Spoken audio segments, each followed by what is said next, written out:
Now, Oral Roberts University, our student body knows this. You that are friends with us, we welcome guest speakers in a special way at ORU. So, would you get on your feet and welcome the 2023 Commencement Address speaker, the Honorable Governor of Oklahoma, J. Kevin Stitt. Come on, Governor Stitt.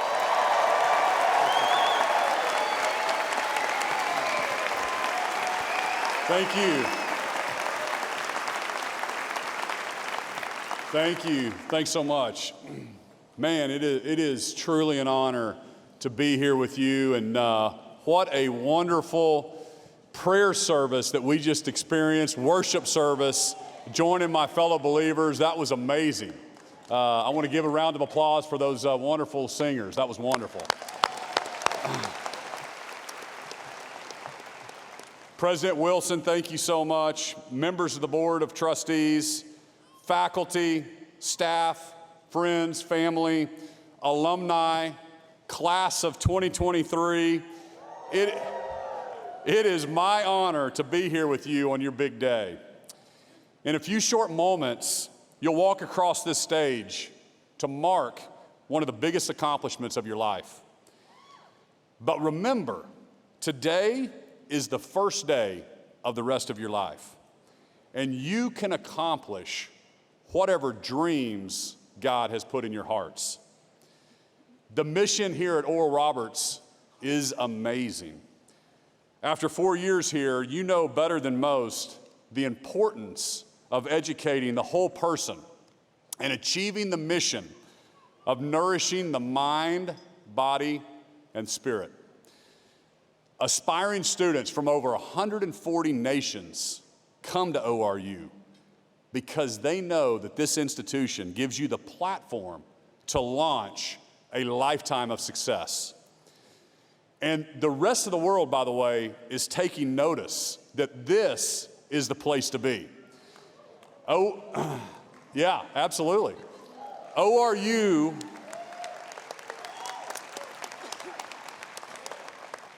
has now achieved 14 years of consecutive enrollment growth.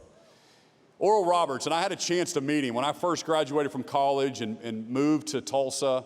Wasn't even married yet. I went to Victory Christian Church just right across and got a chance to stand. He was at the service, and I went up front and I wanted to shake Oral Roberts' hand. Such a huge thrill for me. But he founded this university after the Lord called him to raise up students to hear the Lord's voice, to go where his light is dim, where his voice is small and his healing power is not known. But here, the Lord's light is bright. His voice is strong and his healing power is known. Graduates, you have demonstrated a commitment to academic excellence, competitive athletics, and faith-based leadership, all which has led you to this very moment. But I know it hasn't been always easy. Maybe you've wanted to quit like I did in college. You've been homesick. You've experienced triumphs and losses. You've moved mountains, navigated storms. You've made lifelong friends whom you've grown to love. You are ready for whatever life throws your way.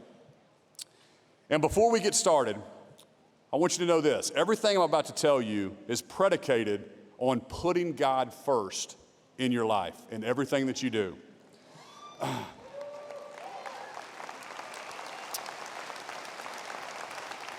One of my favorite scriptures in Matthew says, "Seek ye first the kingdom of God and his righteousness, and all these other things will be added unto you."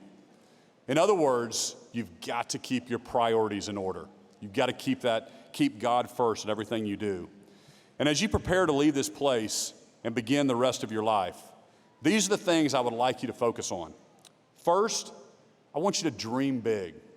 I want you to write down your goals. Second, I want you to charge into the storm. Third, I want you to trust in God's timing and never, ever give up. For my first point, I want you to dream big and write down your goals. Because what the mind can conceive, the man can achieve. I truly believe that.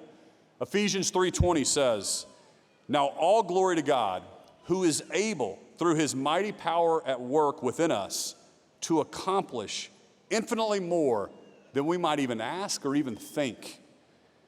I believe God puts unique desires and skills in every single person.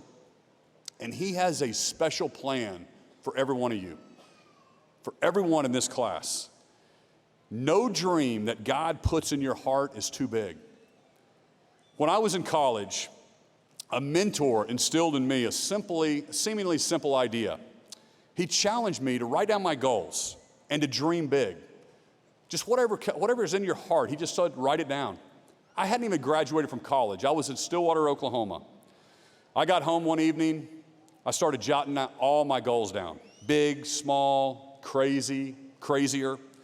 Topping the list, don't drop out of college. Okay, big. Vacation in Europe, pretty small. Build a successful business, crazy. Break 80 in golf, crazier. I still haven't done that. Then I wrote down, well, I live in Oklahoma. I might as well become governor of Oklahoma.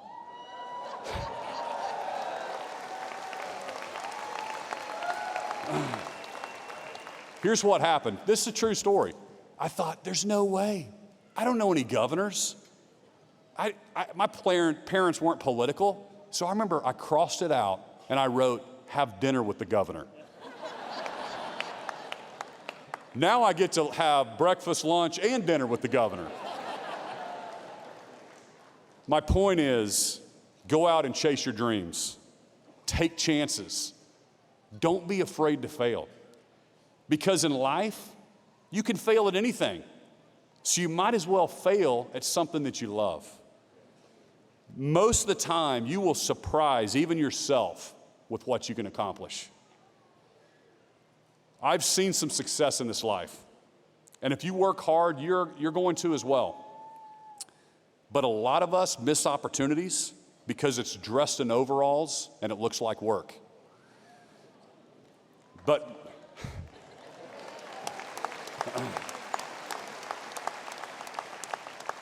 nothing that I've achieved in this world is even comparison to the importance of my relationship with Jesus Christ.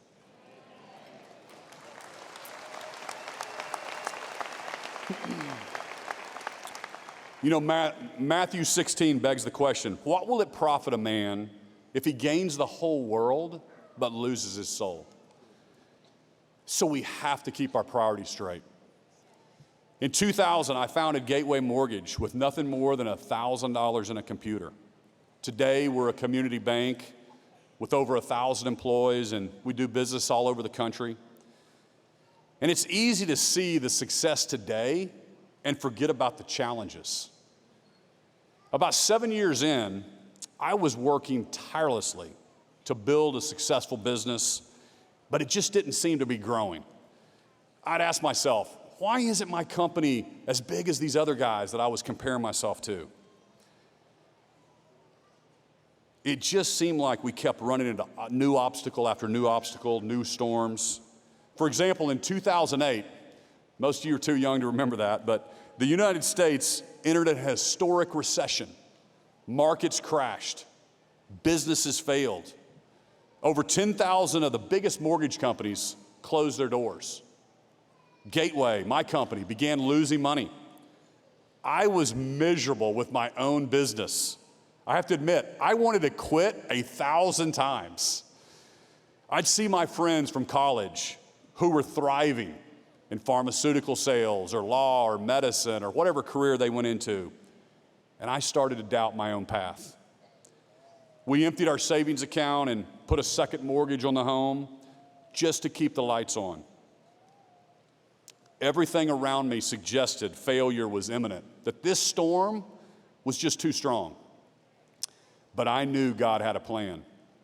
I doubled down and I said, I trust you, Lord. I'm not going to give up. And we started working even harder. And as the economy began to recover, we charged directly into the storm. Business then began to boom, and we became more successful than we could have ever imagined. And this brings me to my second point. Charge into life's storms. Don't you ever give up. And I want to tell you a story about bison and cattle. So about 90 miles northwest of here, where we stand right now, lies the largest protected tract of tall grass prairie in the entire world. Thousands of, we got somebody from over there we go. Thousands of animals that symbolize our state, the American bison, they roam there. And not too far from there, there's a preserve. There's a pasture of cattle. And when storms come from the west, the cattle sense it's coming, and they begin to run to the east, away from the storm. And while the cattle's intention was to outrun the storm, it quickly catches up to them. The problem is, cattle just aren't that fast. The cows try to outrun the storm, and they're actually running with the storm, prolonging the time, suffering, and the injury endured.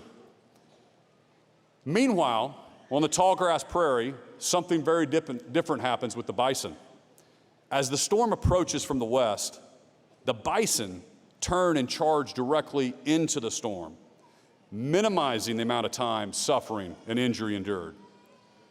Because in reality, they're charging directly through the storm. And I want to let you in on something.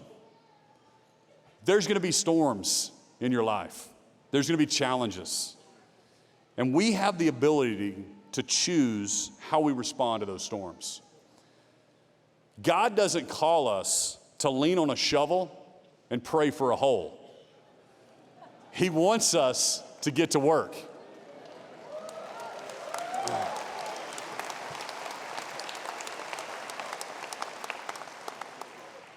Sometimes God's no means a better yes later.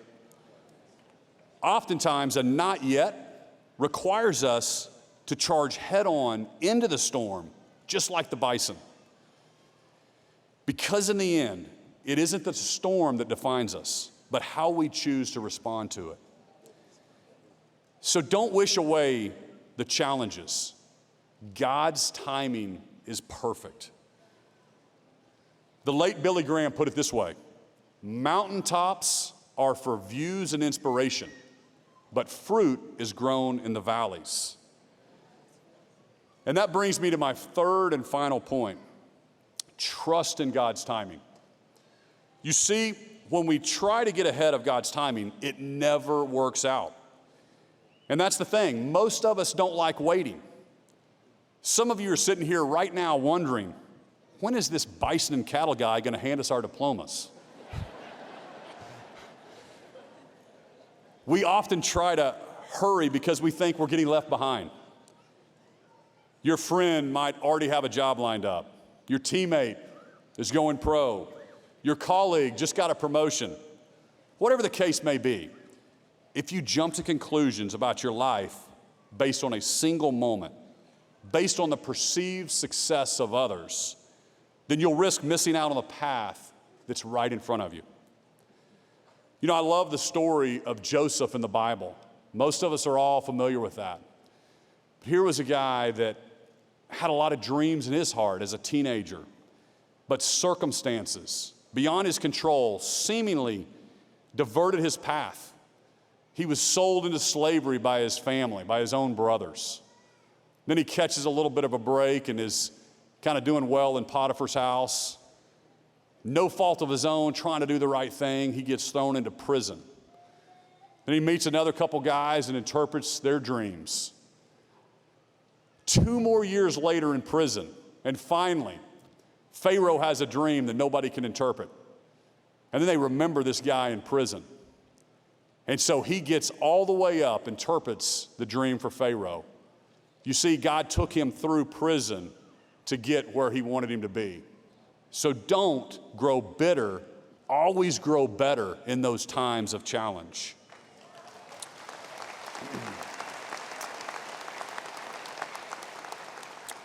Looking back on the 2008 recession, had we been bigger, had I got everything I was trying my hardest to achieve in my own timing, we would have gone out of business like every other mortgage company. But our company was the perfect size to weather the storm and make it to the other side. I'll be the first to admit that I don't like to wait either. I like to get things done. I'm the type that wants to check another thing off the list. And when we think we're doing all the right things and no progress is being made, that's the Lord pruning us and waiting for us to grow. Only He has all the pieces to the puzzle. The biggest trick the enemy has is to make us think we aren't going to make it. And it was only when I stopped comparing myself to others, to other people around me, that my own path started to become clear. That scratching out become governor on my list of dreams, that was a mistake. It was God that put that in my heart. When I first ran for governor, people told me, "Oh, you're crazy. There's no possible way." That I was too inexperienced and idealistic. That I'd never held public office before. I didn't come from a family with a famous last name or a lineage of governors or senators. Ladies and gentlemen, when God's for you, who can be against you?